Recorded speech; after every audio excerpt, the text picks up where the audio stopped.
चिखला काकड गावातील आताची सर्वात मोठी बातमी बुलढाणा जिल्ह्यातील.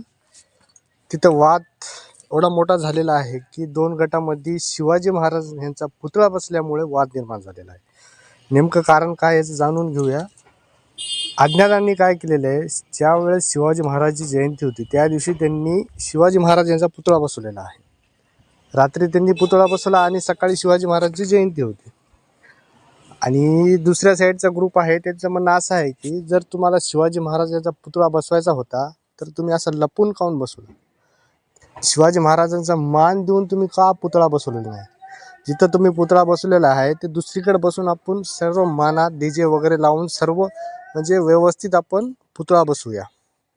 पण जे दुसरीकडला ग्रुप आहे त्यांचं म्हणणं असं आहे की जे पुतळा बसवलेला आहे, जे जागा योग्य आहे आणि तिथंच पुतळा पाहिजे. या कारणामुळं दोन गटांमध्ये तुफान हाणामारी, तुफान बोलाबोली सर्व झालेला आहे. त्याच्यामध्ये एका महिलेचे कपडे सुद्धा फाडण्यात आलेले आहेत. म्हणजे हा वाद खूप जास्त वाढलेला आहे. त्याच्यामुळं 100 जणांवर गुन्हे दाखल झालेले आहेत आणि 20 जणांना अटक करण्यात आलेली आहे. बुलढाणा जिल्ह्यातील ही बातमी आहे.